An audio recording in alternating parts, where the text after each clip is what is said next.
안녕하세요. 별이 속삭입니다.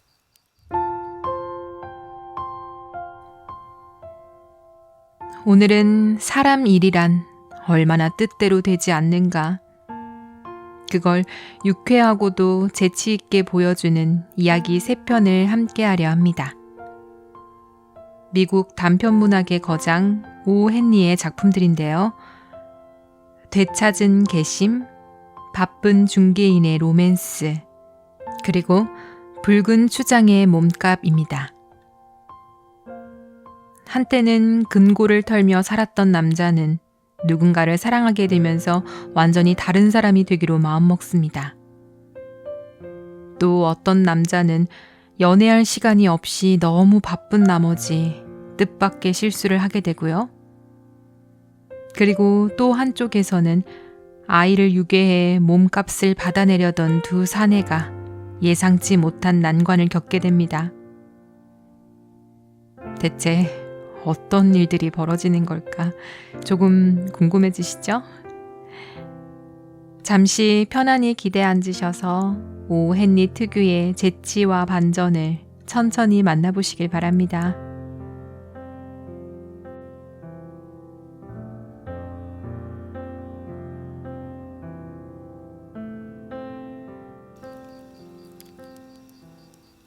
되찾은 개심. 간수가 교도소 구두 작업장으로 들어왔다. 지미 밸런타인은 한창 구두 윗부분을 부지런히 꿰매고 있었다. 간수는 그를 데리고 본관 사무실로 갔다. 거기서 교도소장은 그날 아침 주지사가 서명한 사면장을 지미에게 건넸다. 지미는 시큰둥한 얼굴로 그것을 받아들었다. 그는 4년형 가운데 겨우 10달 남짓 복역한 상태였다. 사실 지미는 길어야 석 달쯤 있으면 나갈 수 있으리라 생각하고 있었다. 지미 밸런타인처럼 바깥 인맥이 넓은 인간은 감옥에 들어와 봐야 오래 있을 일이 없었다. 머리를 짧게 밀어놓기엔 시간도 아까울 정도였다. 교도소장이 말했다. 내일 아침이면 나가게 될 거야. 정신 차리고 제대로 살아봐. 자넨 본바탕이 아주 나쁜 인간은 아니야. 이제 금고 터는 짓은 그만두고 정직하게 살아. 저 말입니까? 지미가 놀란 듯 말했다. 전 평생 금고 같은 건 털어본 적도 없습니다. 아이고, 물론 그렇겠지. 교도소장은 웃었다. 어디 보자. 그럼 스프링필드 사건으로 들어온 건 어떻게 된 일이었더라? 상류층 귀부인 체면 망칠까봐 알리바이를 안 댄 건가? 아니면 심술궂은 배심원단이 자네를 단단히 찍었던 건가? 자네 같은 억울한 피해자들은 늘 둘 중 하나더군. 저 말입니까? 지미는 여전히 티끌 하나 없는 결백한 얼굴로 말했다. 교도소장님, 전 평생 스프링필드에 가본 적도 없습니다. 그러니 데려가게. 출소 챙겨 입히고 내일 아침 7시에 풀어줘서 대기실로 보내게. 밸런타인, 내가 한 말 곰곰이 생각해보라고. 다음 날 아침 7시 15분쯤 지미는 교도소 바깥 사무실에 서 있었다. 몸에는 형편없이 몸에 맞지 않는 기성 양복이 걸쳐져 있었고 발에는 국가가 출소자들에게 지급하는 뻣뻣하고 삐걱거리는 구두가 신겨져 있었다. 사무원은 그에게 기차표 한 장과 5달러짜리 지폐 한 장을 건넸다. 법이라는 것은 그 돈이면 출소자가 다시 선량한 시민으로 돌아가 번듯하게 살아갈 수 있으리라 기대하고 있는 모양이었다. 교도소장은 시가 하나를 쥐어주고 악수를 건넸다. 수임번호 9762번 밸런타인은 장부에 주지사 특별 사면이라고 기록되었다. 그리고 제임스 밸런타인 씨는 햇빛 속으로 걸어나갔다. 새들이 지저귀는 소리도, 바람에 흔들리는 푸른 나무들도, 꽃내음도 아랑곳하지 않은 채 지미는 곧장 식당으로 향했다. 거기서 그는 자유의 첫 달콤한 맛을 실컷 누렸다. 구운 닭고기 한 접시와 화이트 와인 한 병, 그리고 교도소장이 건네준 것보다 한 등급쯤 높은 시가까지 곁들여서 말이다. 식사를 마친 뒤 그는 느긋하게 역으로 걸어갔다. 문가에 앉아있던 장님 모자 속엔 은전 하나를 툭 던져놓고 기차에 올라탔다. 3시간이 지나자 그는 주 경계선 근처의 작은 마을에 내려섰다. 그리고 마이크 돌런이라는 사내가 하는 카페로 들어갔다. 마이크는 혼자 바 뒤에 서 있다가 지미와 악수를 나눴다. 좀 늦어져서 미안하네, 지미. 마이크가 말했다. 스프링필드 쪽에서 반대가 들어오는 바람에 골치가 좀 아팠어. 주지사도 거의 마음을 바꿀 뻔했고. 몸은 괜찮나? 아주 좋아. 지미가 말했다. 열쇠는? 지미는 열쇠를 받아들고 위층으로 올라갔다. 뒤쪽 방문을 열자 모든 게 떠날 때 그대로였다. 바닥에는 아직도 벤 프라이스의 칼라 단추 하나가 떨어져 있었다. 그 유명한 형사가 지미를 체포하려고 달려들다 몸싸움 끝에 셔츠 목깃에서 뜯겨 나간 것이었다. 지미는 접이식 침대를 벽에서 끌어낸 뒤 벽 패널 하나를 밀어넣고 먼지 쌓인 여행 가방을 꺼냈다. 그는 그것을 열어보며 동부 최고의 금고털이 도구 세트를 애정어린 눈길로 바라보았다. 그 안에는 특수 열처리한 강철로 만든 온갖 장비가 빈틈없이 들어있었다. 최신식 드릴과 펀치, 브레이스와 비트, 쇠지레와 죬쇠, 송곳이며 드릴까지. 거기다 지미가 직접 고안해 자랑스러워하던 특별한 도구 몇 가지도 섞여 있었다.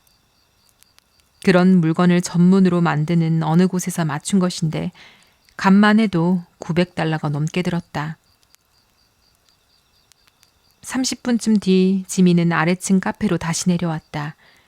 이제 그는 몸에 딱 맞는 세련된 옷으로 갈아입고 있었고 먼지를 털어 깨끗이 닦은 여행 가방을 손에 들고 있었다. 그래서 또 일거리 하나 잡았나? 마이크 돌런이 싱글싱글 웃으며 말했다. 저 말입니까? 지미가 어리둥절한 목소리로 말했다. 무슨 말씀인지 모르겠군요.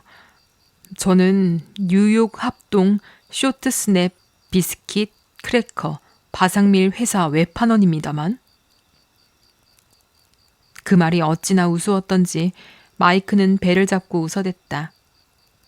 지미는 그 자리에서 탄산수 섞은 우유 한 잔을 마셨다. 그는 독한 술은 입에도 대지 않는 사람이었다.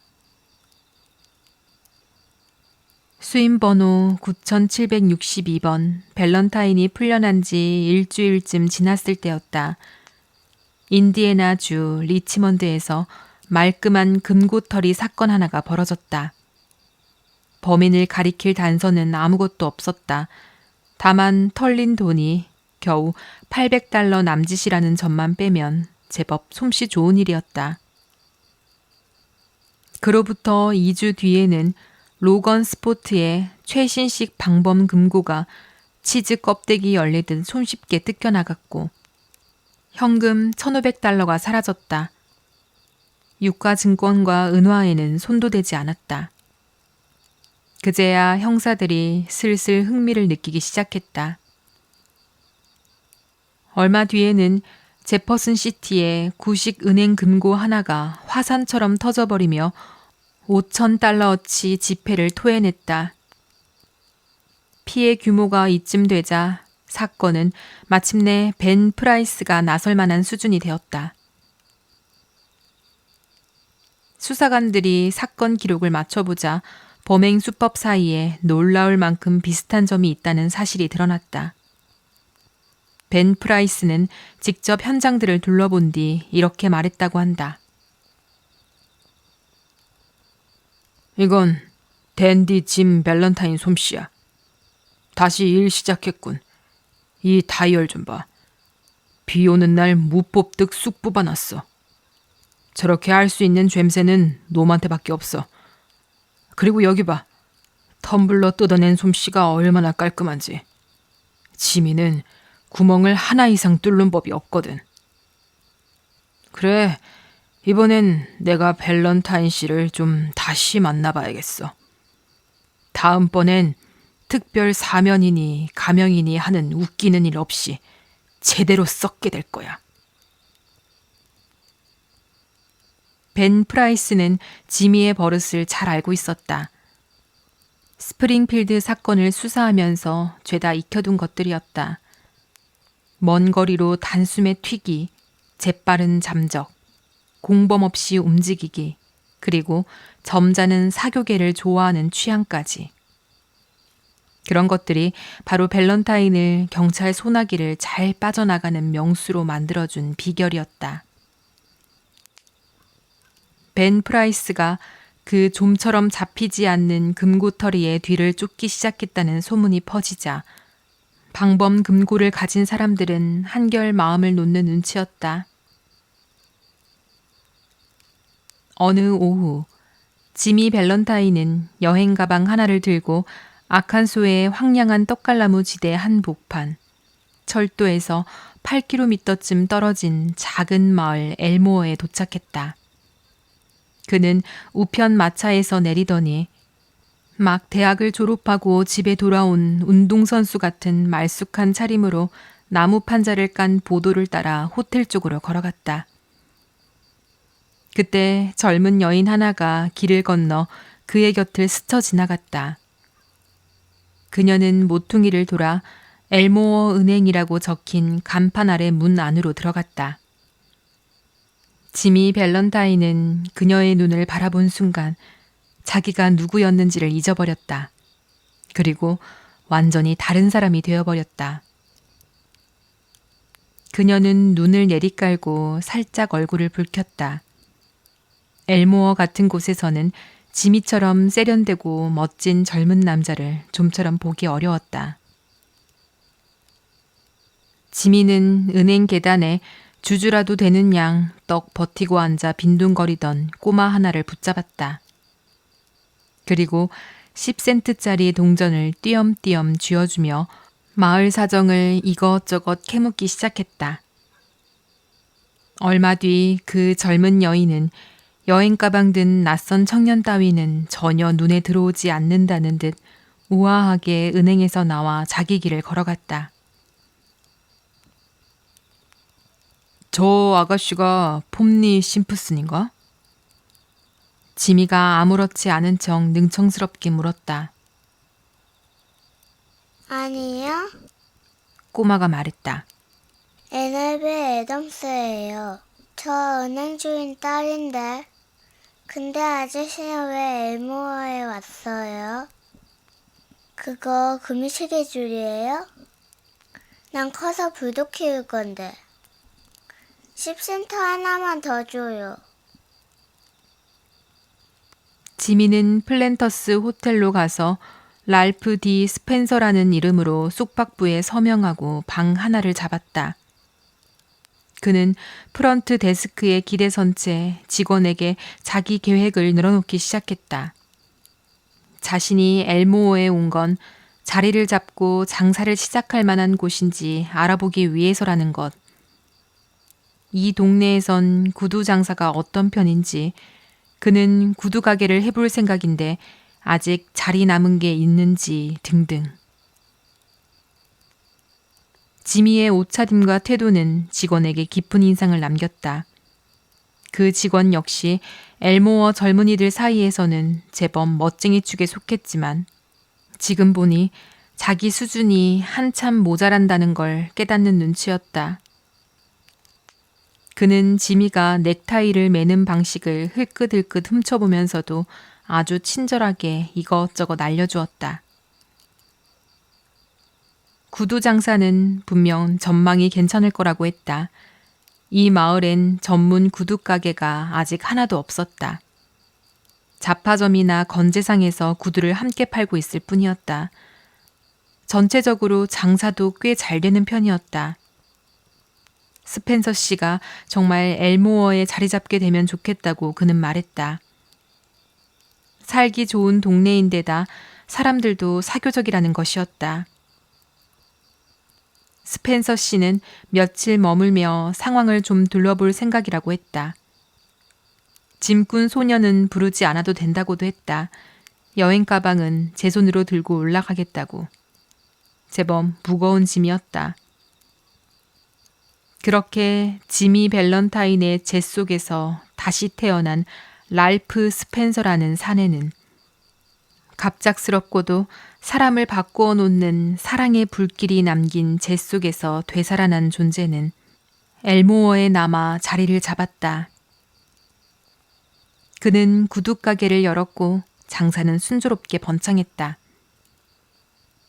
사람들과도 잘 어울렸다. 친구도 많이 사귀었다. 그리고 마침내 마음속 가장 간절한 바람까지 이루어냈다. 그는 애너벨 애덤스를 다시 만나 점점 더 깊이 그녀에게 빠져들었다. 1년쯤 지나자 랄프 스펜서의 삶은 이렇게 달라져 있었다. 그는 마을 사람들의 존경을 받고 있었고 구두 가게는 번창하고 있었으며 애너벨과는 2주 뒤 결혼식을 올리기로 약혼까지 마친 상태였다. 전형적인 시골 은행가였던 애덤스 씨 역시 스펜서를 마음에 들어 했다. 애너벨은 그를 사랑하는 만큼이나 자랑스러워했다. 그는 이미 가족이나 다름없는 사람처럼 애덤스 집안과 애너벨의 언니 가족 사이에 자연스럽게 어울려 지내고 있었다. 오랜 친구에게 다음 주 수요일 밤 9시까지 리틀록 설리번내로 꼭 와줘. 내가 정리해야 할 일이 좀 있어서 그래. 그리고 자네에게 내 도구 세트를 넘겨주려고 한다. 자넨 틀림없이 좋아할 거야. 그 물건들 $1,000를 준다 해도 똑같이 맞추긴 힘들거든. 빌리, 난 그 일 완전히 손 털었어. 벌써 1년 전이야. 지금은 괜찮은 가게도 있고 정직하게 먹고 살고 있어. 게다가 이제 딱 2주 뒤면 세상에서 가장 멋진 여자와 결혼까지 하게 됐지. 빌리, 결국 사람은 바르게 사는 게 제일이야. 이젠 $1,000,000를 준대도 남의 돈엔 손 안 댈 거다. 결혼하고 나서 가게도 정리하고 서부로 갈 생각이야. 거긴 옛날 일을 들춰낼 사람도 덜 할 테니까. 정말이야, 빌리. 그녀는 천사 같은 사람이야. 날 믿어주거든. 그래서 난 세상 전부를 준다 해도 다시는 나쁜 짓 안 할 거야.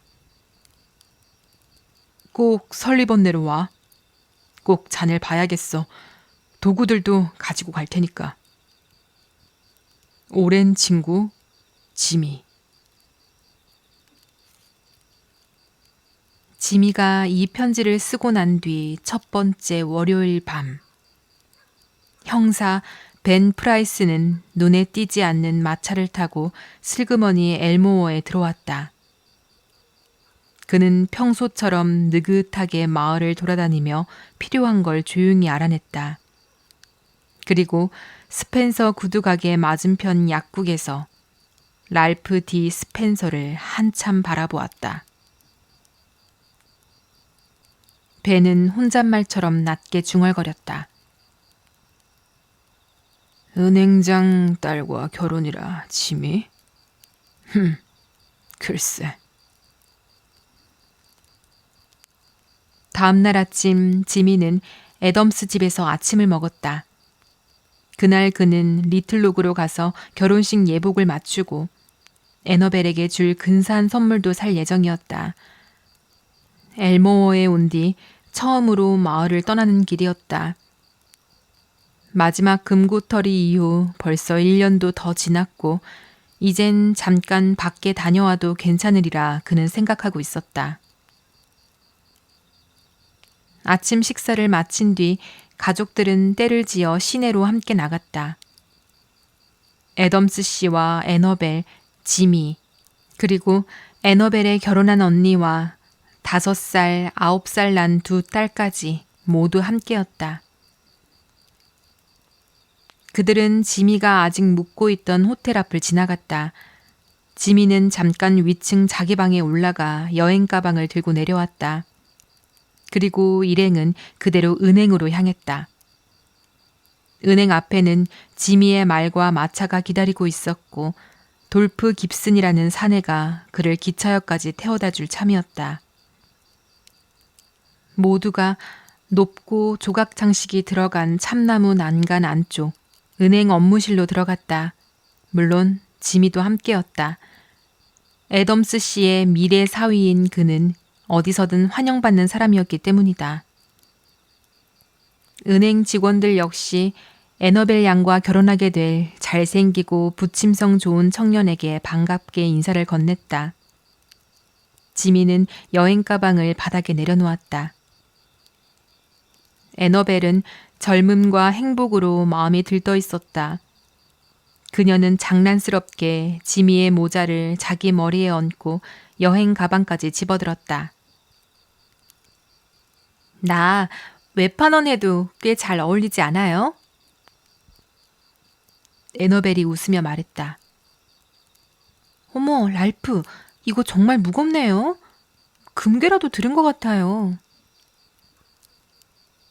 니켈 도금 구두 주걱이 잔뜩 들어있거든요. 지미가 태연하게 말했다. 반품하러 가져가는 거예요. 화물비 아끼려고 직접 들고 가는 중이죠. 요즘 아주 알뜰하게 살고 있거든요.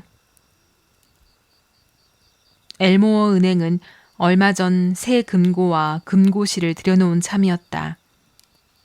애덤스 씨는 그게 몹시 자랑스러웠고 오는 사람마다 꼭 보여주고 싶어 했다. 금고실은 크진 않았지만 최신 특허를 받은 문이 달려 있었다.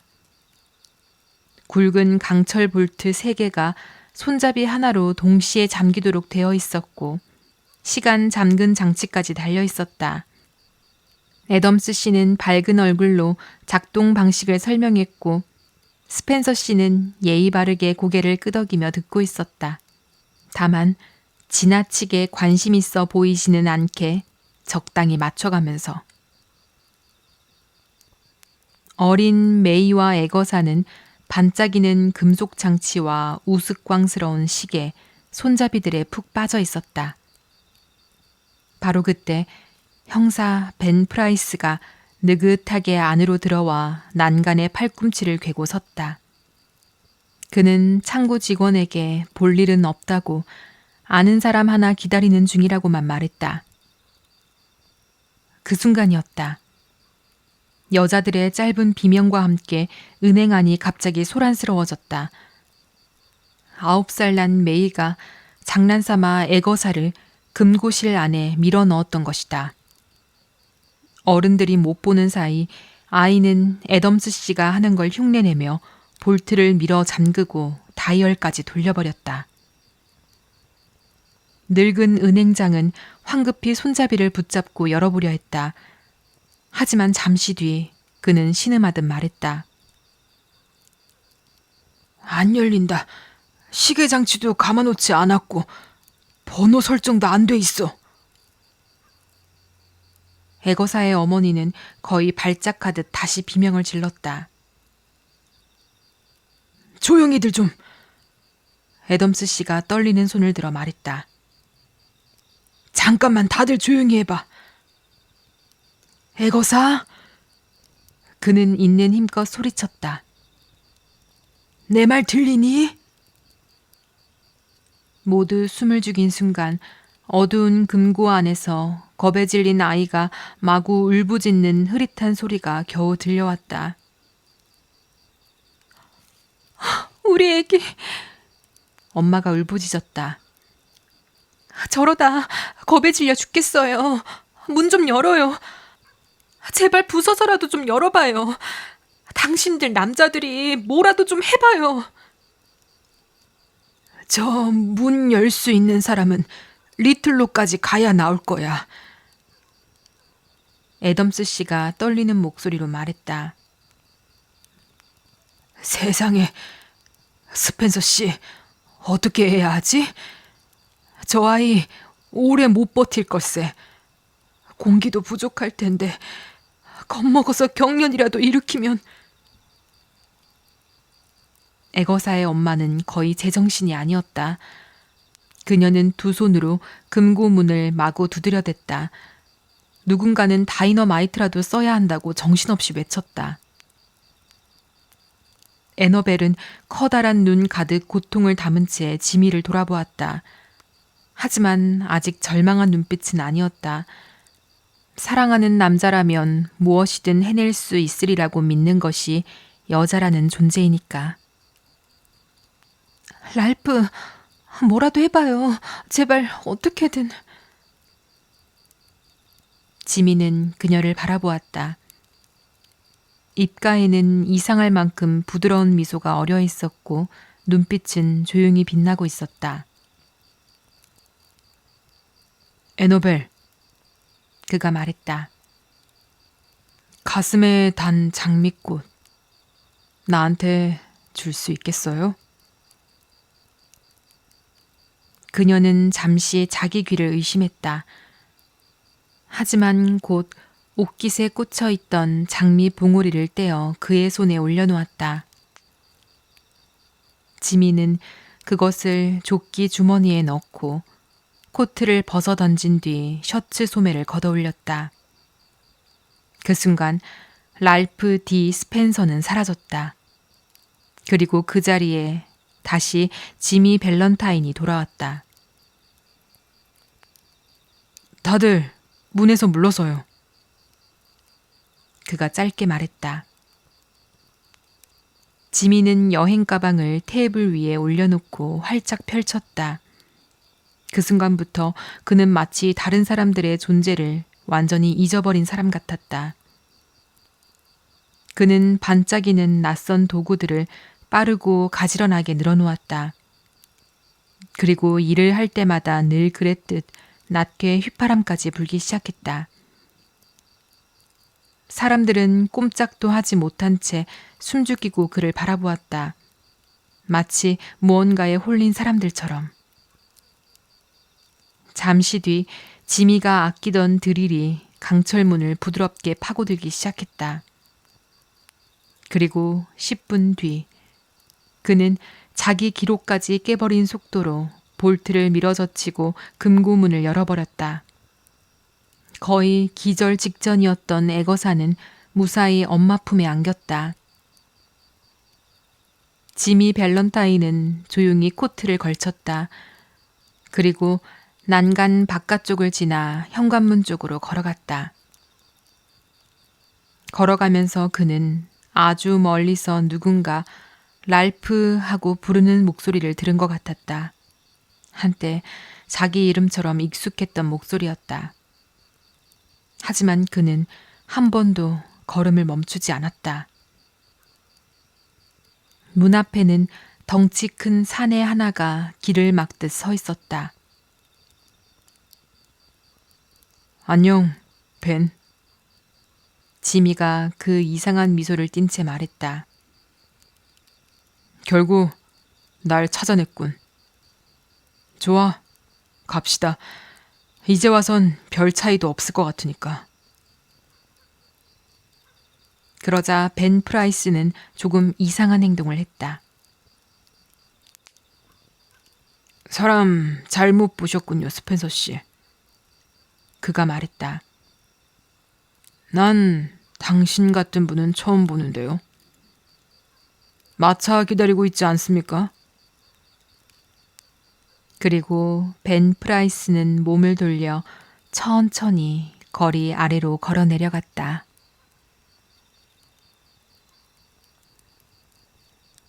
바쁜 중개인의 로맨스. 하비 맥스웰의 사무실에서 비서 겸 수석 서기로 일하는 피처의 얼굴에는 늘 무표정하던 얼굴에 드물게도 잠깐의 흥미와 놀라움이 스쳐갔다. 아침 9시 반, 고용주가 젊은 여비서와 나란히 들어섰기 때문이다. 좋은 아침, 피처. 하고 짧게 인사를 던진 맥스웰은 마치 책상을 뛰어넘기라도 할 듯 성큼 다가가더니 그 위에 산더미처럼 쌓인 편지와 전보 속으로 곧장 몸을 파묻었다. 그 젊은 여인은 맥스웰의 속기사로 일한 지 1년이 되었다. 그녀의 아름다움은 흔히 떠올리는 속기사다운 모습과는 분명 거리가 있었다. 사람의 시선을 끌어당기는 화려한 머리 모양도 마다했고 목걸이니 팔찌니 하는 장신구도 걸치지 않았다. 점심 초대를 곧 받아들일 듯한 기색도 없었다. 회색의 소박한 옷차림이었지만 몸선에는 단정하고도 정확하게 어울렸다. 검은 터번 모자에는 금빛이 감도는 초록색 앵무의 깃 하나가 꽂혀 있었다. 그리고 그날 아침 그녀는 조용히 그러나 수줍게 빛나고 있었다.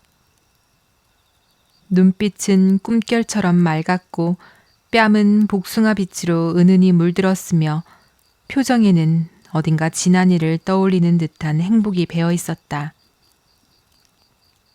여전히 호기심을 거두지 못한 피처는 그날 아침 그녀의 태도에서 작은 변화를 느꼈다. 늘 그렇듯 곧장 옆방 자신의 자리로 가지 않고 그녀는 바깥 사무실에 잠시 머물며 망설이는 듯 했다. 한 번은 맥스웰의 책상 가까이 다가가 그가 자신의 존재를 알아차릴 만큼의 거리에 서 있기도 했다.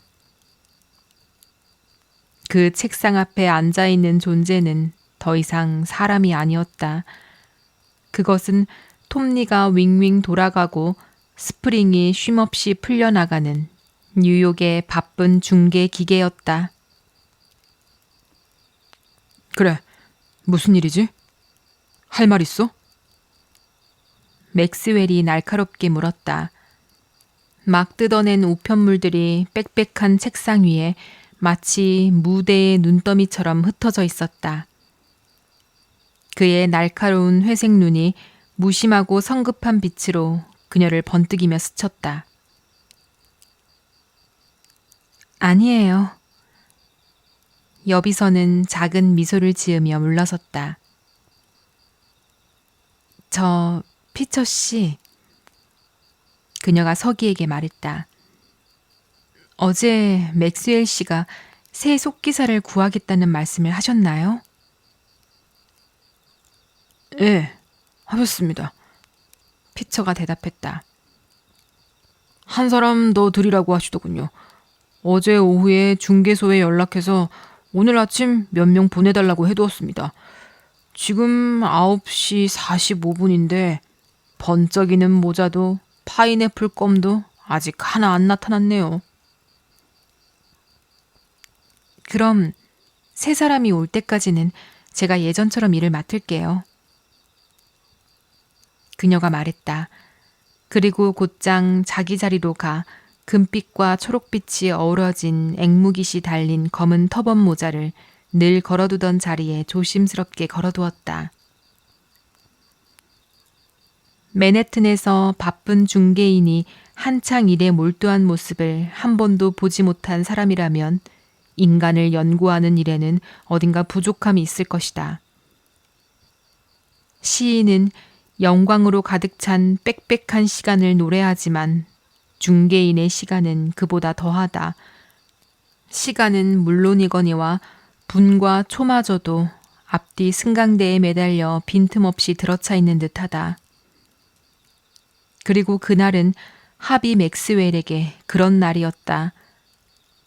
시세 전광기는 덜컹거리며 길고 가느다란 종이띠를 뽑아냈고 책상 위 전화기는 만성적인 윙윙거림에 시달렸다. 사람들이 사무실로 몰려들어 난간 너머로 그를 불렀다. 쾌활하게, 날카롭게, 거칠게, 흥분한 목소리로. 심부름 소년들이 전갈과 전보를 들고 들락날락했고 사무실 직원들은 폭풍 속 선원들처럼 분주하게 뛰어다녔다. 피처의 얼굴조차 평소와 달리 살아 움직이는 기색을 띠었다. 증권거래소에서는 폭풍이 몰아치고 산사태가 쏟아지고 눈보라가 휘날리고 빙하가 밀려오고 화산이 터져오르고 있었다. 그리고 그런 근원적인 격변들이 중개인의 사무실 안에서는 축소된 모양으로 그대로 되풀이되고 있었다. 맥스웰은 의자를 벽 쪽으로 밀어붙인 채 발끝으로 춤추는 사람처럼 분주히 일을 처리했다. 시세 정광기에서 전화기로, 책상에서 문으로, 그는 마치 광대처럼 단련된 민첩함으로 이리저리 뛰어다녔다. 이처럼 점점 더 거세지고 무거워지는 긴장 속에서 문득 그의 시야에 어떤 모습이 들어왔다. 벨벳과 타조 깃으로 장식된 모자 아래로 굵게 말아올린 금빛 머리카락이 드러나 있었고 모조 물개 가죽 외투와 도토리만한 구슬 목걸이가 달려 있었다. 그 목걸이는 바닥 가까이까지 늘어져 끝에는 은으로 된 하트가 달랑거리고 있었다.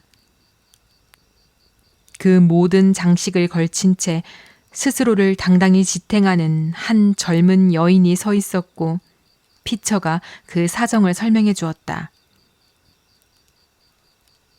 속기사 알선소에서 온 분입니다. 자리에 대해 상담하려고요. 맥스웰은 서류와 종이띠를 한가득 쥔 채 반쯤 몸을 돌렸다. 무슨 자리? 그가 눈살을 찌푸리며 물었다. 속기사 자리 말입니다. 피처가 말했다. 어제 전화해서 오늘 아침 한 사람 보내달라고 하시지 않았습니까? 피처, 자네 정신이 나간 모양이군. 맥스웰이 말했다. 내가 왜 그런 지시를 했겠나? 레슬리 양은 지난 1년 동안 완벽하게 일을 해왔어. 그 자리는 그녀가 원하기만 하면 계속 그녀의 것이야.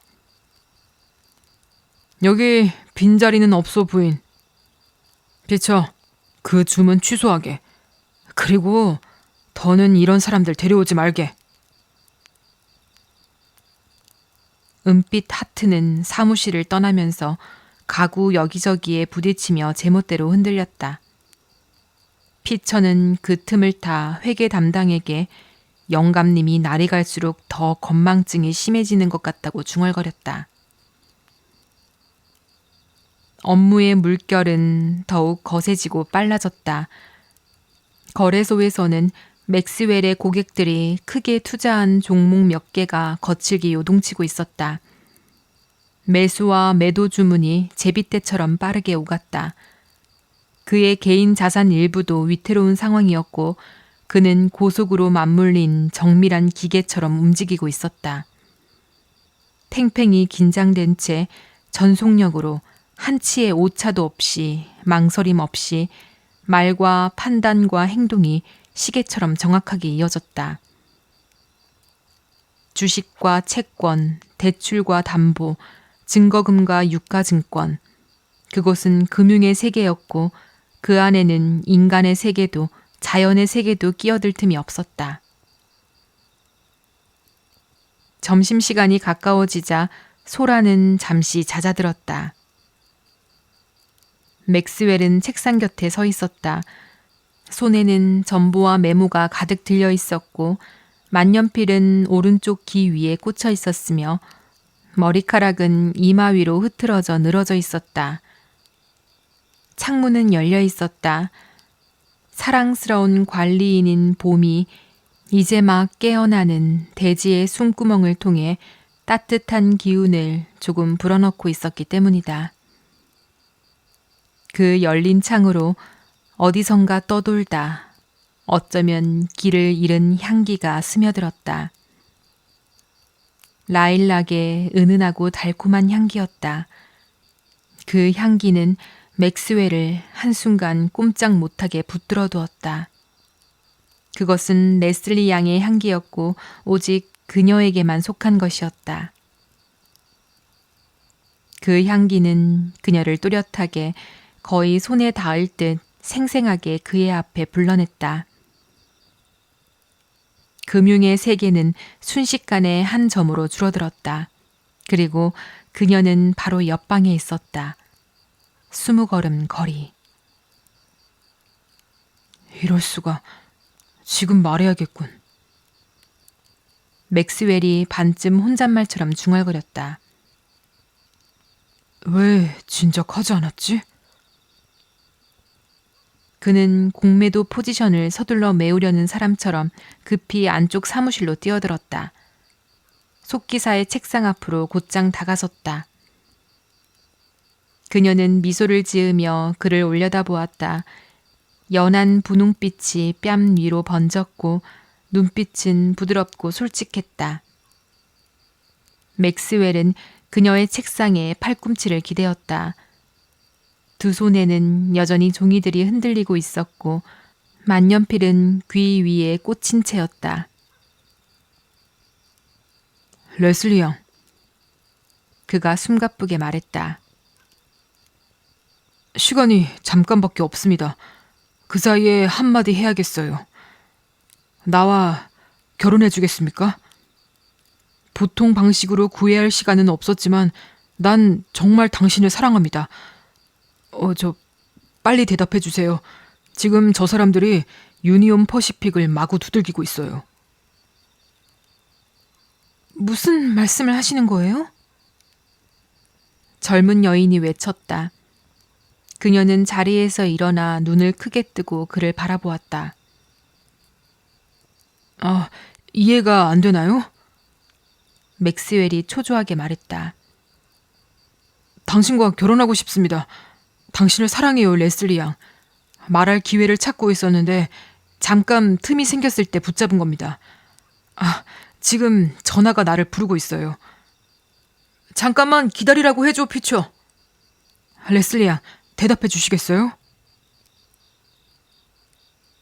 그녀의 반응은 조금 이상했다. 처음에는 놀라움에 압도된 듯 보였고 곧이어 당혹스러운 눈에서 눈물이 흘러내렸다. 그러다 이내 햇살 같은 미소가 그 눈물 사이로 번졌고 그녀의 한 팔이 부드럽게 그의 목을 감싸 안았다. 이제야 알겠어요. 그녀가 조용히 말했다. 이 일 때문에 다른 건 전부 머릿속에서 밀려나 있었던 거군요. 처음엔 깜짝 놀랐어요. 기억 안 나요, 하비? 우리 어젯밤 8시에 코너의 작은 교회에서 결혼했잖아요.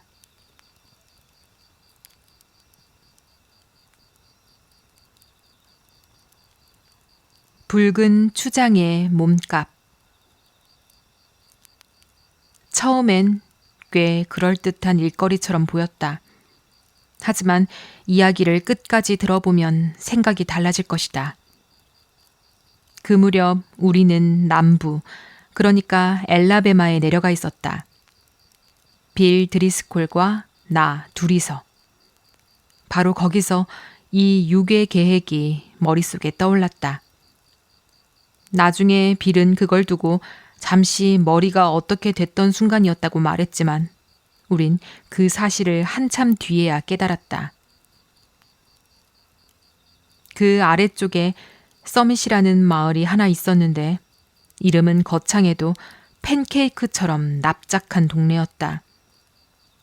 그곳 사람들은 5월째 기둥 둘레에 몰려드는 시골 사람들 가운데서도 가장 무해하고 또 스스로에게 한없이 만족해하는 부류였다. 빌과 내가 가진 미천은 둘을 다 합쳐봐야 $600 남짓이었다.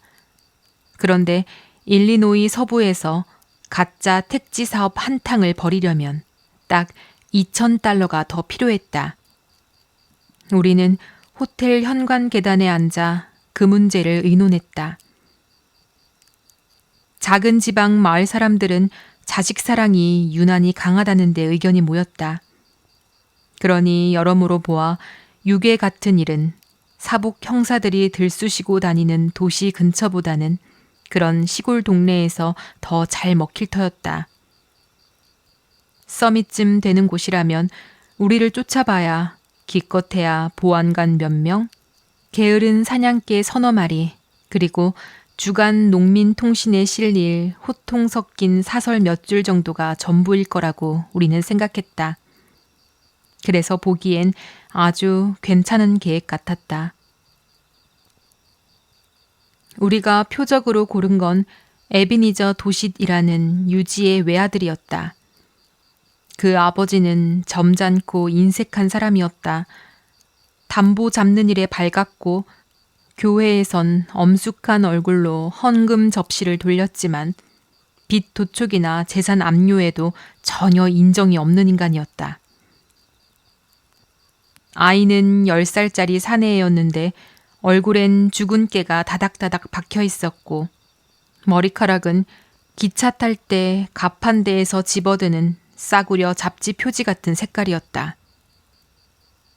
빌과 나는 에비니저라면 몸값 2,000달러쯤은 한 푼도 안 빼고 순순히 내놓을 거라고 계산했다. 하지만 어디 한번 끝까지 들어보시라. 서밋에서 3km쯤 떨어진 곳에 작은 산 하나가 있었고 산은 빽빽한 향나무 숲으로 뒤덮여 있었다.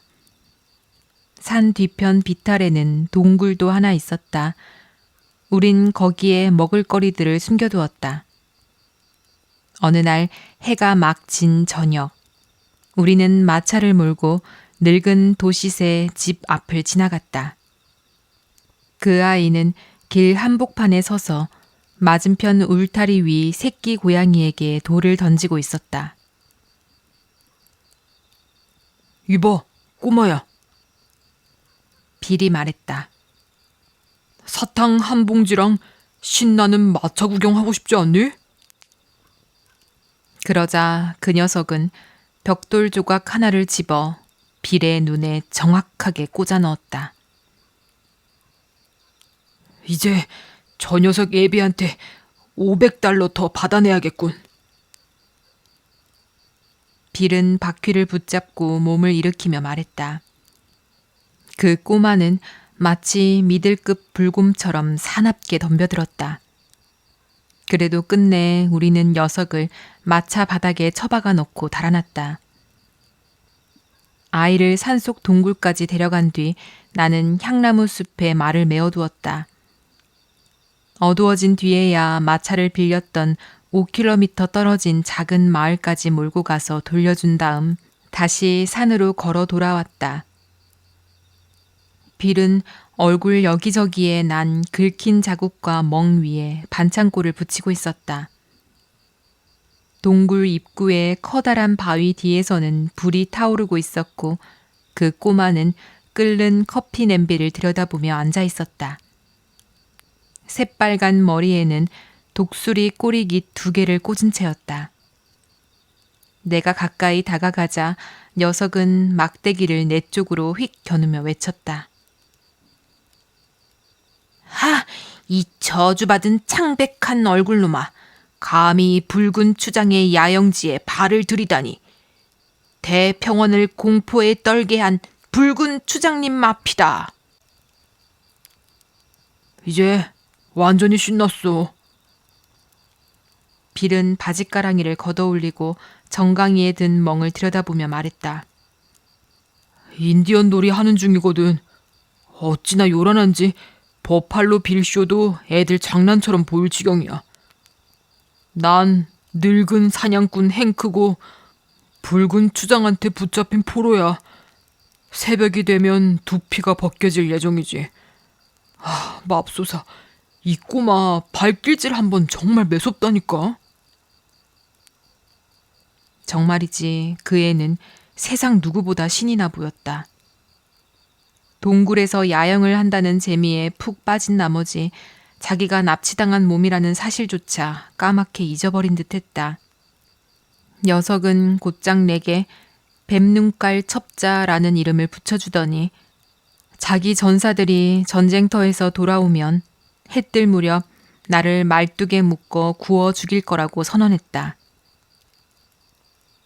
우리는 저녁을 먹었다. 아이는 베이컨과 빵, 그레이비를 입안 가득 우겨 넣은 채 쉬지 않고 떠들어댔다. 식사 내내 이런 식이었다. 이거 진짜 끝내준다. 나 야영은 처음 해봐. 그래도 전에 주머니 쥐는 키워봤어. 난 지난 생일에 9살 됐어. 학교는 정말 싫어. 지미 텔복 고문의 얼룩암탉 알을 쥐가 16개나 먹어치웠거든? 근데 이 숲에 진짜 인디언도 있어? 그레이비 좀 더 줘봐. 나무가 흔들려서 바람이 부는 거야? 우리 집엔 강아지가 5마리 있었어. 행크, 아저씨 코는 왜 그렇게 빨개? 우리 아빠 돈 엄청 많아. 별은 뜨거워? 나 지난 토요일에 애드워커 2번이나 때려 눕혔어. 난 여자애들 싫어. 두꺼비는 줄 없이는 못 잡아. 소도 소리네? 오렌지는 왜 동그래? 이 동굴엔 침대도 있어? 에이머스 머리는 발가락이 6개야. 앵무새는 말을 하는데 원숭이나 물고기는 왜 못해? 12 만들려면 몇 개나 더 있어야 돼? 녀석은 몇 분에 한 번씩 자기가 성가신 붉은 전사라는 사실을 떠올리곤 했다. 그러면 막대기 총을 집어들고 동굴 입구로 살금살금 걸어가서는 미워 죽을 지경인 창백한 얼굴놈들의 정찰병이 오는지 살폈다. 가끔은 전쟁 함성까지 질러대는데 그 소리에 늙은 사냥꾼 행크는 등골이 오싹해질 지경이었다. 빌은 처음부터 그 꼬마한테 완전히 질려 있었다. 붉은 추장, 내가 그에게 말했다. 집에 돌아가고 싶냐? 왜? 녀석이 말했다. 집에 있어봐야 재미도 없는데? 학교도 싫고. 나 여기서 야영하는 게 좋아. 뱀눈깔, 나 다시 집에 보내버리진 않을 거지? 당장은 안 그래. 내가 말했다. 우리 여기 동굴에서 한동안 더 지낼 거야. 좋아! 녀석이 소리쳤다. 진짜 최고다. 나 평생 이렇게 재밌었던 적 한 번도 없어. 우리는 11시쯤 잠자리에 들었다. 널찍한 담요와 누비 이불을 펴고 그 가운데 붉은 추장을 눕혔다. 녀석이 달아날까 걱정되진 않았다. 문제는 다른 데 있었다. 아이는 3시간이나 우리를 잠 못 들게 했다. 툭하면 벌떡 일어나 총을 찾으며 우리 귀에 대고 쉿! 놈들이 와! 하고 꽥꽥 소리를 질러댔다. 나뭇가지 하나 부러지는 소리나 잎사귀 스치는 소리만 들려도 녀석 머릿속에는 무법자떼가 몰래 다가오는 장면이 펼쳐지는 모양이었다. 결국 나는 뒤숭숭한 잠에 빠져들었고 꿈속에서는 빨간 머리에 흉폭한 해적들의 납치당해 나무에 묶여 있었다. 동이 틀 무렵 나는 비리 지르는 끔찍한 비명소리에 잠에서 깼다. 그건 흔히 사내들이 내지를 법한 고함이나 울부짖음, 함성 같은 게 아니었다. 차라리 귀신이나 털벌레를 본 여자들이 질러댈 법한 듣기에도 민망하고 등골이 오싹해지는 비명이었다. 새벽 동굴 안에서 덩치 크고 절박한 뚱보 사내가 정신없이 비명을 질러대는 소리란 정말 듣고 있기 괴로운 법이다. 나는 무슨 일인가 싶어 벌떡 일어났다. 붉은 추장은 빌의 가슴팍 위에 올라타 있었다. 한 손으로는 빌 머리채를 단단히 움켜쥐고 있었고 다른 손에는 우리가 베이컨 썰 때 쓰던 날카로운 칼을 들고 있었다. 전날 밤 자기 입으로 선고했던 대로 녀석은 아주 성실하고도 실감나게 빌의 두피를 벗기려 애쓰는 중이었다. 난 재빨리 아이 손에서 칼을 빼앗고 다시 눕혀놓았다. 하지만 그 순간 이후로 빌의 기세는 완전히 꺾여버렸다. 그는 자기 쪽 담요 위에 옆으로 누워 있었지만 그 애가 우리와 함께 있는 동안에는 다시는 눈 한 번 붙이지 못했다. 나도 잠깐 꾸벅꾸벅 졸긴 했지만 해가 떠오를 무렵 문득 붉은 추장이 했던 말이 떠올랐다. 해 뜰 때쯤 나를 말뚝에 묶어 불태워 죽이겠다고 했던 거 말이다. 겁이 났던 건 아니었다. 정말이다. 다만 난 조용히 몸을 일으켜 파이프에 불을 붙이고 바위에 기대어 앉아 있었다. 쌤, 왜 이렇게 일찍 일어났어? 빌이 물었다. 나? 아유, 어깨가 좀 쑤셔서 말이야. 앉아있으면 좀 나을까 싶었지. 거짓말 마. 무서웠던 거잖아. 해 뜨면 널 불태워 죽인다고 했으니까. 겁먹은 거지? 저 꼬마 성냥만 찾았어도 진짜로 그랬을걸? 아, 쌤, 이거 끔찍하지 않냐? 저런 꼬마 도깨비를 데려가려고 돈 내줄 사람이 정말 있을까? 당연하지. 저런 말썽 심한 애들이야말로 부모들이 더 끔찍히 끼고 도는 법이거든. 자, 이제 너랑 추장님은 일어나서 아침이나 준비해. 난 산 꼭대기 올라가 주변 좀 살피고 올게. 나는 작은 산 꼭대기로 올라가 사방을 둘러보았다. 서미 쪽에서는 마을 농부들이 나시며 쇠스랑을 들고 몰려나와 사악한 유괴범들을 잡겠다고 들판을 뒤지고 있을 줄 알았다. 하지만 실제로 눈에 들어온 건 누런 노새 한 마리를 앞세우고 밭을 가는 농부 하나뿐인 평화로운 풍경이었다. 개울을 뒤지는 사람도 없었고 넉나간 부모에게 소식을 전하겠다고 말을 달리는 전령도 없었다. 내가 내려다본 엘라베마의 그 일대는 숨냄새 어린 게으른 졸음 속에 잠겨있는 듯 고요하기만 했다. 아직은 늑대들이 어린 양을 물고 갔다는 걸 아무도 모르는 모양이군. 아, 하느님, 이 늑대들을 불쌍히 여기소서. 난 다시 산 아래로 내려가 아침을 먹으러 갔다. 동굴에 도착해 보니 빌은 동굴벽에 등을 딱 붙인 채 거칠게 숨을 몰아쉬고 있었고 그 꼬마는 코코넛 반쪽만한 돌멩이를 들고 빌의 어깨를 깨버리겠다고 위협하고 있었다. 빌이 설명했다. 저 자식이 뜨거운 감자를 내 등에 집어넣고는 발로 꾹 눌러 으깨버렸어. 그래서 내가 귀싸대기를 한 대 올렸지. 쌤, 너 총 같은 거 없냐? 나는 아이 손에게서 돌을 빼앗고 어떻게든 싸움을 말려놓았다. 두고 봐. 붉은 추장을 때리고 무사했던 놈은 지금까지 하나도 없었어. 각오하는 게 좋을걸. 아침을 먹고 나자 그 꼬마는 주머니에서 가죽 조각 하나를 꺼냈다. 줄이 칭칭 감겨있는 물건이었는데 녀석은 그걸 풀어가며 동굴 밖으로 나갔다. 이번엔 또 뭘 하려는 거야? 설마 도망가려는 건 아니겠지? 그럴 걱정은 없어. 저 녀석은 집 생각을 별로 하는 타입이 아니야. 그래도 이제 몸값 계획은 슬슬 짜야지. 써미 쪽은 아직 애가 없어진 걸로 별 소동도 없는 모양이야. 아직 사라진 걸 모르는 걸 수도 있고. 집에서는 친척집이나 이웃집에서 자고 있다고 생각할지도 모르지.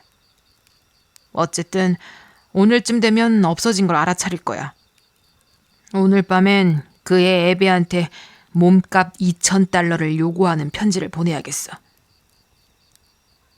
바로 그때였다. 다윗이 골리앗을 쓰러뜨렸을 때쯤 냈을 법한 전쟁 함성이 들려왔다. 붉은 추장이 주머니에서 새총을 꺼내 머리 위로 빙빙 돌리고 있었던 것이다. 난 재빨리 몸을 피했다. 그리고 둔탁한 퍽 소리와 함께 마치 안장에서 풀려난 말이 길게 숨 내쉬듯 내는 신음소리가 들렸다. 달걀만한 검은 돌멩이가 빌의 왼쪽 귀 뒤를 정확히 때린 것이었다. 빌은 온몸의 힘이 한순간에 풀려버린 사람처럼 털썩 무너지더니 설거지하려고 데워두었던 뜨거운 물 프라이팬 위로 고꾸라져 버렸다. 나는 그를 끌어내고 반 시간이나 찬물을 머리에 끼얹어야 했다. 한참 뒤에야 빌은 겨우 몸을 일으켰다. 귀 뒤를 만져보더니 말했다. 쌤, 내가 제일 좋아하는 성경 인물이 누군지 알아? 아, 진정해. 곧 정신 돌아올 거야. 헤롯 왕. 쌤, 너 설마 날 저 녀석이랑 단둘이 남겨두고 가진 않을 거지? 난 밖으로 나가 그 꼬마를 붙잡아 죽은 깨가 달그락거릴 만큼 흔들어 놓았다. 얌전하게 굴지 않으면 당장 집으로 돌려보낼 거야. 자, 이제 말 잘 들을 거야, 안 들을 거야? 장난이었단 말이야. 늙은 사냥꾼 행크를 다치게 하려던 건 아니었어. 근데 먼저 때린 건 저쪽이잖아. 뱀눈걸, 나 이제 말 잘 들을게. 집에만 안 보내면 안 돼? 오늘 검은 정찰대 놀이도 하고 싶단 말이야. 난 그 놀이가 뭔지 모르겠다. 그건 너랑 빌 아저씨가 알아서 정해. 오늘은 그 사람이 네 놀이 친구야. 난 잠깐 일 좀 보고 올 테니까. 자, 이제 들어가서 화해하고 다치게 해서 미안하다고 해. 안 그러면 바로 집으로 보내버릴 거야. 나는 억지로 둘에게 악수를 시켜놓고는 빌을 한쪽으로 불러 말했다. 동굴에서 5km쯤 떨어진 포플러 코브라는 작은 마을에 다녀오겠다고. 서밋 사람들이 이번 유괴 사건을 어떻게 받아들이고 있는지도 좀 알아볼 생각이었다. 또 그날 안에 늙은 도시댁에 단호한 편지를 보내 몸값을 요구하고 돈 전달 방법까지 지시하는 편이 좋겠다고도 했다. 쌤, 나 지진이 나도 불이 나도 홍수가 나도 네 곁을 지켰다. 포커판에서도 다이너마이트 터지는 데에서도 경찰 단속에서도 기차 터리에서도 회오리 바람 속에서도 말이야. 난 한 번도 겁먹어 본 적이 없었어. 그런데 저 두 발 달린 폭죽 같은 꼬마를 납치한 뒤로는 완전히 맛이 갔단 말이야. 저 녀석이 날 돌아버리게 해. 쌤, 너무 오래 둘이 있게 하진 않을 거지? 오후쯤이면 돌아올 거야. 그동안은 저 꼬마 심심하지 않게 잘 달래두고 조용히만 시켜놔. 자, 이제 도신 영감한테 보낼 편지나 써보자. 빌과 나는 종이와 연필을 꺼내 몸값 편지를 쓰기 시작했다. 그동안 붉은 추장은 담요를 몸에 두른 채 동굴 입구를 지키는 전사라도 된 듯 으스대며 왔다 갔다 했다. 빌은 거의 울상이 된 얼굴로 몸값을 $2,000 대신 $1,500로 낮추자고 애원했다. 부모 자식 간의 숭고한 사랑을 깎아내리려는 건 아니야. 근데 우리 상대도 결국 사람이라고. 어떤 인간이 저 죽은 깨 투성이 들고양이 같은 꼬마 하나 데려가겠다고 $2,000씩이나 내놓겠어? 난 $1,500 정도면 승산 있다고 본다. 나머지 500은 내 몫에서 뺀다고 쳐. 빌이 하도 딱해 보여서 결국 나는 한 발 물러섰고 둘이 머리를 맞대고 이런 편지를 완성했다. 에비니저 도시댁에. 당신 아들은 지금 서밋에서 멀리 떨어진 곳에 안전하게 숨겨두었다. 당신이나 아무리 솜씨 좋은 탐정이라 해도 아이를 찾아내려는 시도는 헛수고일 뿐이다. 아이를 무사히 돌려받을 수 있는 조건은 단 하나다. 우리는 아이 몸값으로 지폐 1,500달러를 요구한다. 돈은 오늘 밤 자정 당신의 답장을 남겨둘 장소와 같은 곳, 같은 상자 안에 넣어두어야 한다. 방법은 아래에 적어둔다. 당신이 이 조건에 동의한다면 오늘 밤 8시 반에 단 한 사람만 심부름꾼으로 보내 답장을 전달하라. 포플러 콥으로 가는 길에서 올 크리크를 건너면 오른편 밀밭 울타리를 따라 큰 나무 3그루가 100야드쯤 간격으로 서 있다. 3번째 나무 맞은편 울타리 말뚝 아래에 작은 판지 상자가 놓여 있을 것이다. 심부름꾼은 그 상자 안에 답장을 넣고 즉시 서밋으로 돌아가야 한다. 속임수를 쓰거나 우리가 요구한 조건을 따르지 않을 경우 당신은 다시는 아들을 보지 못할 것이다. 요구한 대로 돈을 지불하면 아이는 3시간 안에 무사한 모습으로 당신에게 돌려보내겠다. 이 조건은 최종 결정이며 받아들이지 않는다면 더 이상의 연락은 없을 것이다. 절박한 두 사내가. 나는 그 편지 봉투에 도시새의 이름을 적어넣고 주머니에 집어넣었다. 막 길을 나서려는데 그 꼬마가 다가와 말했다. 뱀눈깔, 아까 나 검은 정찰대 놀이해도 된다고 했잖아.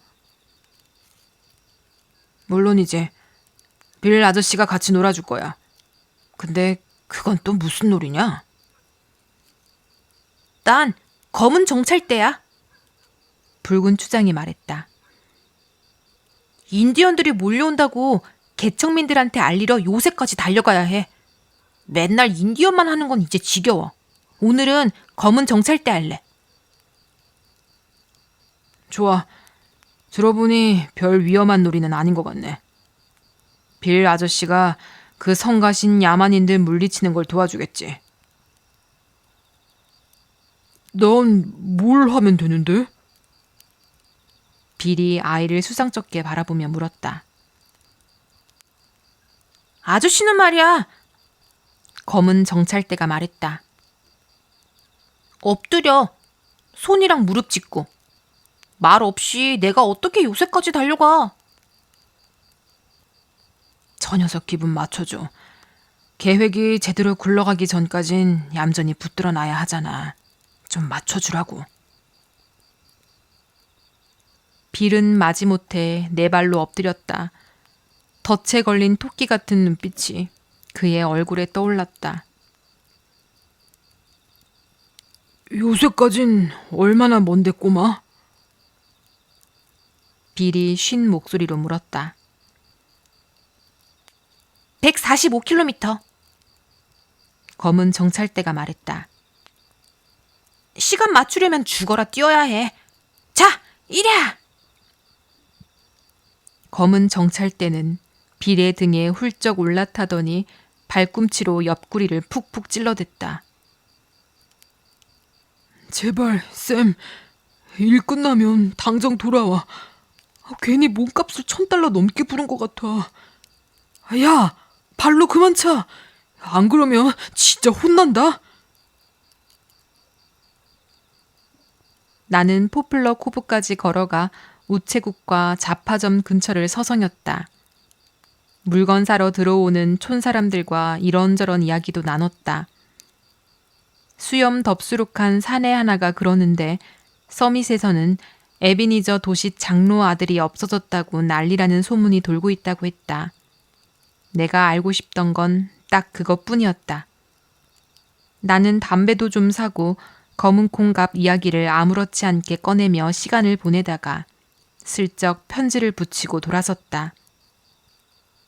우체국장은 1시간쯤 뒤에 우편마차가 와서 서밋으로 우편물을 가져갈 거라고 했다. 동굴로 돌아와 보니 빌도 꼬마도 보이지 않았다. 나는 동굴 주변을 뒤져보고 위험을 무릅쓰고 요들 비슷한 소리까지 2번 질러봤지만 아무 대답도 없었다. 그래서 파이프에 불을 붙이고 이끼 낀 둔덕 위에 앉아 일이 어떻게 돌아가나 기다리기로 했다. 한 30분쯤 지나자 덤불 사이가 바스럭거리더니 빌이 비틀비틀 빈터로 걸어 나왔다. 그 뒤에는 꼬마가 정찰병 흉내를 내며 살금살금 따라오고 있었는데 얼굴엔 한박 웃음이 가득했다. 빌은 걸음을 멈추고 모자를 벗어 붉은 손수건으로 얼굴을 닦았다. 꼬마는 그 뒤 8걸음쯤 떨어진 곳에 멈춰섰다. 쌤, 넌 내가 배신자라고 생각하겠지. 하지만 나도 어쩔 수 없었어. 난 엄연히 다 큰 사내고 맞서 싸우는 법도 아는 인간이야. 근데 사람이 버틸 수 있는데도 한계라는 게 있더라. 그 애는 이제 없어. 집에 돌려보냈어. 다 끝장이야. 옛날 순교자들 말이야. 자기 밥벌이를 포기하느니 죽음을 택한 사람들도 있었다잖아. 근데 그 사람들도 내가 당한 것 같은 초인적인 고문은 못 겪어봤을 거야. 나도 끝까지 우리 일을 지켜보려고 했어. 하지만 도저히 한계더라고. 무슨 일인데 그래? 내가 말이 됐었어. 요새까지 꼬박 145km를 등에 태우고 달렸다고. 한치도 안 빼고 말이야. 겨우 개척민들을 구해놓고 나니까 이번엔 귀리 먹이를 줬어. 근데 모레는 말 먹이 대용으로 별로더군. 그 뒤엔 또 1시간 동안이나 왜 구멍 속엔 아무것도 없는지, 길은 어떻게 양쪽으로 다 이어지는 건지, 풀은 왜 초록색인지 설명해줘야 했어. 쌤, 사람이라는 게 견딜 수 있는 데는 한계가 있다니까. 결국 난 그 자식 멱살을 붙잡고 산 아래로 질질 끌고 내려갔어. 내려오는 동안 녀석은 내 다리를 발로 걷어차서 무릎 아래가 온통 시퍼렇게 멍들었고 엄지손가락이랑 손에는 물린 자국까지 생겼어. 소독도 해야 할 뻔이야. 그래도 그 애는 갔어. 집으로 돌려보냈다고. 서밋 가는 길도 가르쳐줬고 마지막엔 걷어차서 8발짝쯤 더 가까이 보내줬어. 몸값 날리는 건 아깝지만 그렇지 않으면 이 빌 드리스콜이 정신병원에 가는 수밖에 없었어. 빌은 여전히 씩씩거리며 숨을 몰아쉬고 있었지만 장밋빛 얼굴에는 이루 말할 수 없이 평화롭고 만족스러운 표정이 서서히 번지고 있었다. 빌, 네 집안에 심장 약한 사람은 없지? 없어. 말라리아랑 사고 체질 말곤 대체로 멀쩡했어. 왜? 그럼 뒤 한번 돌아봐. 빌은 몸을 돌려 그 꼬마를 보더니 얼굴빛이 싹 사라졌다. 그대로 털썩 주저앉아 멍하니 풀잎 피며 잔가지를 뜯기 시작했다. 난 1시간쯤 그의 정신이 정말 나가버린 줄 알고 걱정했다. 그러다 나는 계획을 설명해 주었다. 이번 일은 당장 끝내버릴 생각이고 만약 늙은 도시시 우리 조건을 받아들이기만 하면 자정 무렵에는 몸값을 챙겨 달아날 수 있을 거라고 말이다. 그러자 빌도 겨우 기운을 차려 힘없이 웃어 보이며 몸이 좀 괜찮아지면 아이와 러일 전쟁 놀이를 해주겠다고 약속했다. 나는 몸값을 받으러 갔다가 함정에 걸리지 않을 기막힌 방법까지 생각해 두고 있었다. 직업 유괴범들이 들으면 감탄할 만한 계획이었다. 답장을 두기로 한 나무는 길가 울타리 바로 옆에 있었고 사방은 탁 트인 벌판이었다. 만약 보안관들이 숨어 있다가 편지를 찾으러 오는 놈을 잡으려 했다면 들판이든 길이든 멀리서부터 훤히 보였을 것이다. 하지만 천만에. 8시 반이 되자 나는 그 나무 위에 두꺼비처럼 바짝 붙어 숨어 있었다. 메신저를 기다리면서. 정각이 되자 반쯤 자란 소년 하나가 자전거를 타고 길을 따라 올라왔다. 녀석은 울타리 말뚝 아래 판지 상자를 찾아내더니 접은 종이 한 장을 밀어넣고는 다시 서밋 쪽으로 페달을 밟아 달아났다. 나는 1시간을 더 기다린 뒤에야 안전하다고 판단했다. 나무에서 미끄러지듯 내려와 쪽지를 챙긴 다음 울타리를 따라 숲까지 몸을 숨겨 이동했고 다시 30분 만에 동굴로 돌아왔다. 나는 랜턴 가까이 가서 편지를 펼쳐 빌에게 읽어주었다. 삐뚤빼뚤한 글씨로 펜을 눌러 쓴 편지였는데 요지는 이랬다. 절박한 두 사내에게 귀하들이 보낸 편지는 오늘 우편으로 잘 받았습니다. 내 아들을 돌려보내는 대가로 요구한 몸값에 관한 내용도 읽어보았습니다. 다만 요구 금액이 조금 지나친 듯하여 이쪽에서도 역제안을 하나 드리고자 합니다. 아마 귀하들께서도 받아들이게 되리라 생각합니다. 조니를 집으로 데려오고 대신 현금 250달러를 내게 지불해 주십시오. 그러면 기꺼이 그 아이를 다시 맡아 가겠습니다. 다만 밤에 오는 편이 좋겠습니다.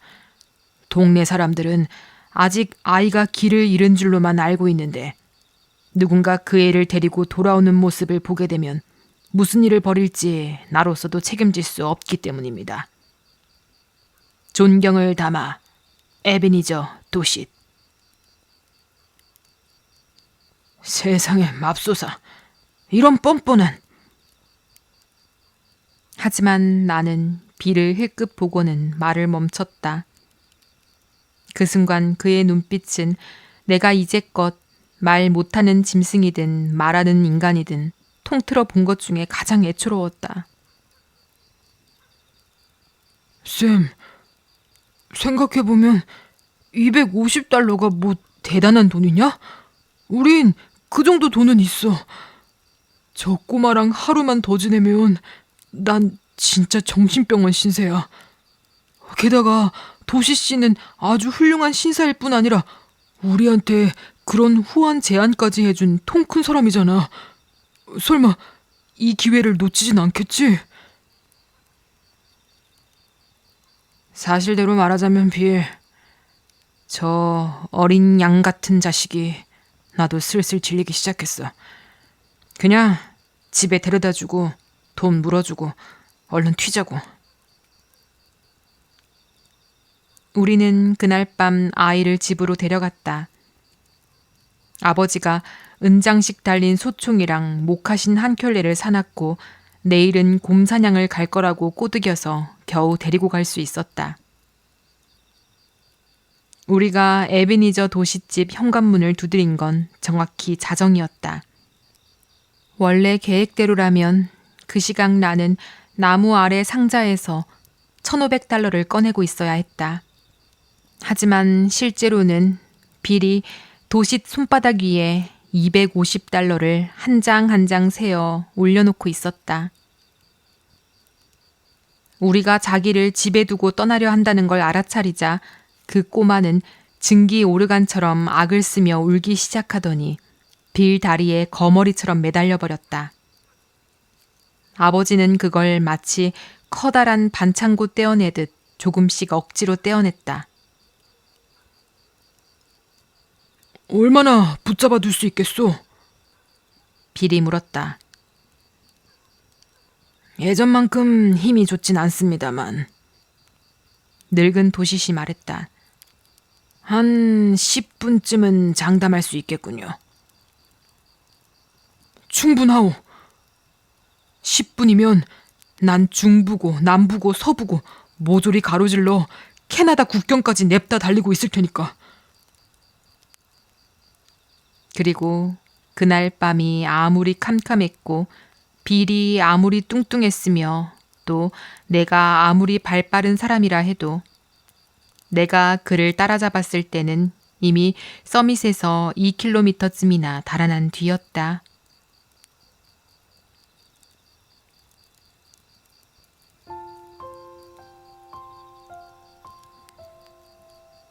지금까지 오 헨리의 되찾은 개심, 바쁜 중개인의 로맨스, 붉은 추장의 몸값 함께 들어보셨습니다.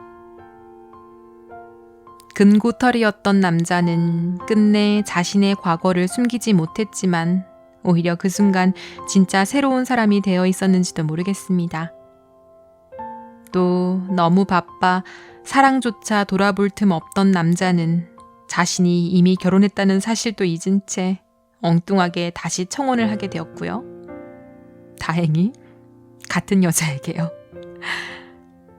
또 몸값을 받아내겠다며 아이를 데려갔던 유괴범들은 결국 돈까지 얹어주며 아이를 돌려보내고 싶어졌죠. 생각해보면 인생도 꼭 그렇습니다. 계획한 대로 흘러가는 날보다 예상 밖으로 꼬여버리는 날이 더 많죠. 그런데 이상하게도 사람은 그 엉뚱한 순간들 때문에 웃게 되고 또 오래 기억하게 되는 것 같습니다. 오 헨리의 이야기들은 늘 조금 허술하고 조금 우습습니다. 하지만 그 속에는 사람을 미워하지 않는 그런 따뜻한 시선이 담겨 있죠. 실수투성이어도 허둥대며 살아가도 우리 삶은 또 그렇게 하루하루 굴러간다는 걸 말해주는 것처럼요. 오늘 밤은 괜히 지나간 실수 하나쯤 떠올라도 너무 민망해하지 않으셨으면 좋겠습니다. 시간이 지나면 그것도 결국 웃으며 꺼내는 이야기가 되니까요. 오늘 이야기가 좋으셨다면 구독과 좋아요로 함께 해주세요. 오늘도 함께 해주셔서 고맙습니다.